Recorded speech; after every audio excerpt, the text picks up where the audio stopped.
ఒక దళిత యువతి చనిపోతే కాంగ్రెస్ ప్రజా ప్రభుత్వం పట్టించుకోదా? పోలీస్ యంత్రాంగం ఏం చేస్తుంది? దిశకు ఒక న్యాయం, మల్లేశ్వరికి మరో న్యాయమా?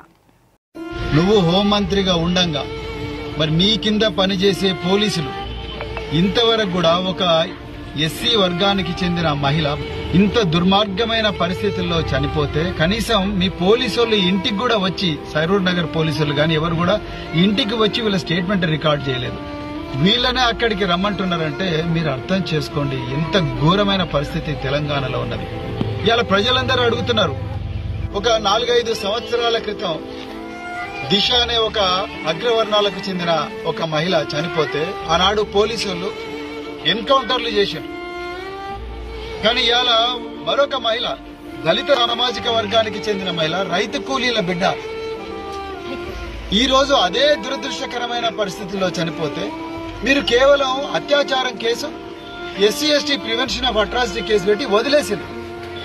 5 రోజులు అవుతుంది. ఒక్క జానెట్ అనే నిందితుడిని తీసుకుపోయి ఆడ పడేసిండ్రు. ఎంపీ కూడా ఇదే నియోజకవర్గం. ఎక్కడ పోయింది ఎంపీ? మీ రాహుల్ గాంధీ, నీ ఎంపీ పేరు ఏం పేరా? రఘువీరారెడ్డి. మీ రాహుల్ గాంధీ ఏమో రాజ్యాంగం పట్టుకొని తిరుగుతున్నాడు, రాజ్యాంగం పట్టుకొని తిరుగుతా ఉన్నాడు. మీ ముఖ్యమంత్రి ఏమో జపాన్ పర్యటనలో ఉన్నాడు. ఇవాళ చూస్తేనేమో ఇక్కడ పేదోళ్ళందరూ చస్తా ఉన్నారు. ఎక్కడ పోయింది మీ జీవించే హక్కు? ఎక్కడ పోయింది ఆర్టికల్ 14? ఎక్కడ పోయింది ఆర్టికల్ 21? సిగ్గుండాలి రాహుల్ గాంధీ నీకు కూడా.